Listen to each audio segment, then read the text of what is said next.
Hi, this is Joe from Mapamundi, and in today's video I'd like to talk about some differences between the Spanish and the Portuguese language. So Spanish and Portuguese are very closely related languages. They're both Romance languages, they both come from Latin, and they're both Iberian languages. They both originated on the Iberian Peninsula. Spanish and Portuguese do come from the same root originally, but they have diverged in the past, 1,000 years or so, and they are now at a point where they are two different languages.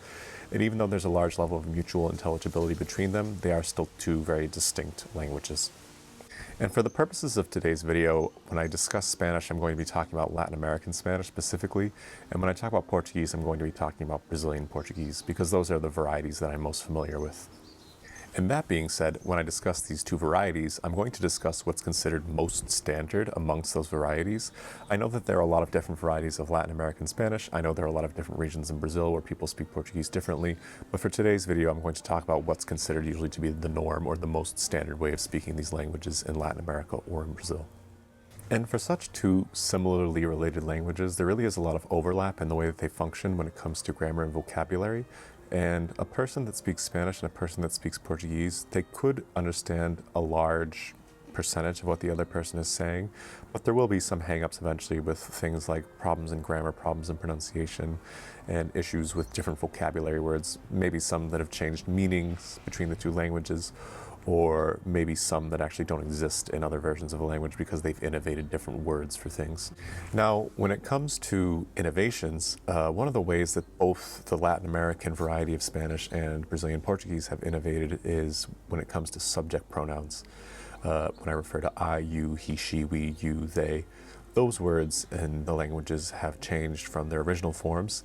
They're different from Portugal, they're different from Spain, and they're different from one another as well. So let's take a look at how that functions. If we look at the subject pronouns in Portuguese, we can see that there exists, in theory, eu, tu, ele, ela, você, o senhor, and a senhora. In the plural, we have nós, vós, eles, elas, vocês, os senhores, and as senhoras. A lot of those words that I just mentioned, they are antiquated words. They're not used in Brazil in most regions. For example, in the singular with tu, most people don't use tu in Brazil. There are some regions where people still do, but it's really not the norm for most people. And we'll talk about what they do instead of that. And for vós, vós is not really used in Brazil at all.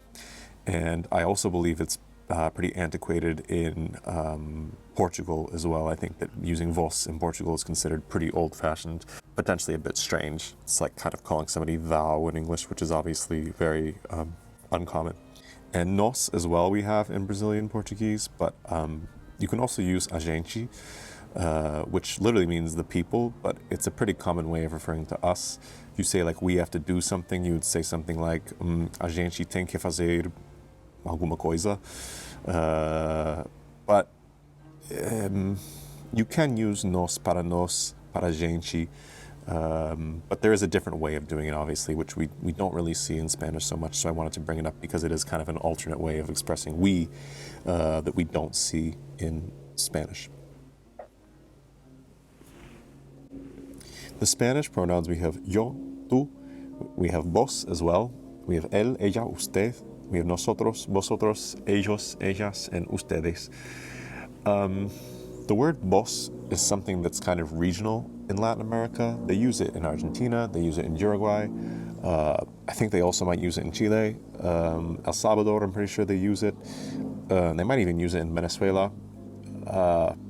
It exists in a way that's a little bit strange because vos, for people that don't use vos, it kind of comes off a little bit like old-fashioned and maybe a little bit like country bumpkiny.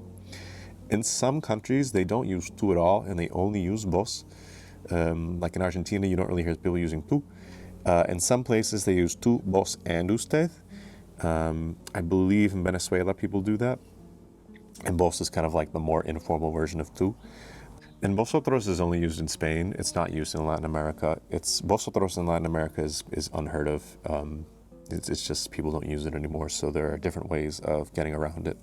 And in the next slide, I'll show you really what the breakdown is of how you could refer to you between Brazilian Portuguese and Latin American Spanish, because not only do we have singular and plural, but we also have formal and informal.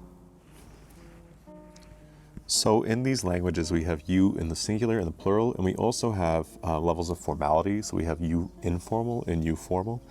We can see in Brazilian Portuguese, they use você and vocês for the informal, which in the past was actually the formal version, but it's become kind of like an equalized word. And to express formality in Brazilian Portuguese, we now say o senhor or a senhora, because it means like the sir or the lady, and it's a way of being polite to somebody that you maybe don't know so well. In Latin American Spanish, I have tú for one person, I have usted for a singular person to be formal, and you'll see that in the plural, when I'm talking to you in Latin American Spanish, there is no distinction between informal and formal. Vosotros used to exist in Old Spanish, but now we just use ustedes. I don't think vosotros ever existed in Latin America, because I think that was a way of referring to people that was innovated in Spain after the Americas were already settled by Spanish people. So I think that's the reason why people don't use vosotros in Latin America. One other way that Portuguese and Spanish differ, and we saw this in the video that I did about Spanish and Italian as well, is in the contractions. Spanish is very cheap when it comes to contractions. There are only two contractions between prepositions and definite articles. We have a plus el becomes al, and we have de plus el becomes del. In Portuguese, I have tons and tons and tons. So if I have a, de, em, or por, any of those words can become contracted with any of the words for the, which are o, a, os, and as. Okay, so I can have do, da, dos, das, no, na, nos, nas, pelo, pela, pelos, pelas.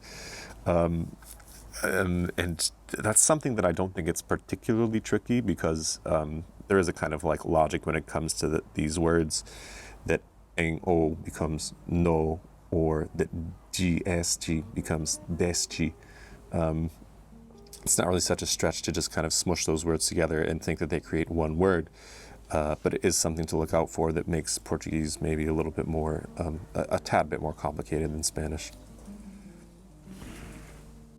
And the last thing I wanted to discuss today, anyway, is the difference in the way that the verbs for to like work. In Portuguese, the verb for to like, we can kind of translate it more or less the same as English, like literally. You'll see where I have an example here. He likes chocolate. It's ela gosta de chocolate. You'll see in Brazilian Portuguese, I have this example, ele gosta de chocolate, which means he likes chocolate. I have ele gosta do chocolate, which means he likes the chocolate. So it's kind of like difference between generality and specific chocolate. In Spanish, you'll notice that I have a él le gusta el chocolate. It doesn't matter if I have the chocolate or chocolate in general. So that's one main difference, is that in Spanish, when you're expressing generalities, you still use the word for the article. And the other thing is the way in which it's formed. If you see the second group of sentences, I have ele gosta de livros, and then I have ele gosta dos livros, which means he likes books in general and he likes the specific books. In Spanish, again, I have the sentence a le gustan los libros.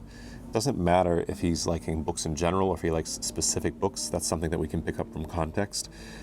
But we can see that it works differently. The verb changes from gusta to gustan. The reason why that is because the construction in Spanish means like books are pleasing to him. And that's why I have le gusta, because its books are pleasing to him. I need the indirect object pronoun. Whereas in Brazilian Portuguese, it's just a translation of he likes chocolate. I don't say in Portuguese chocolate is pleasing to him. There does exist in Old Spanish an expression like yo gusto del chocolate, but I think it's considered like pretty formal at this point in time, and potentially a little bit old-fashioned to say like el gusta del chocolate. I don't really hear people using it in everyday life. The only time I've really heard it is in like news stations or like in Spanish textbooks, which are obviously a little bit like more formal and potentially a little bit more prescriptive than your average way that a person would speak a language in everyday life. So I hope that video showed you some interesting differences between Spanish and Portuguese.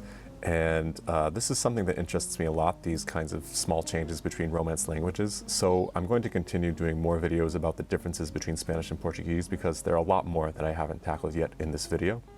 So to see those videos and other videos that talk about linguistics-related phenomena, be sure to subscribe to my channel, Mapamundi Languages, to see a new video coming out every Friday.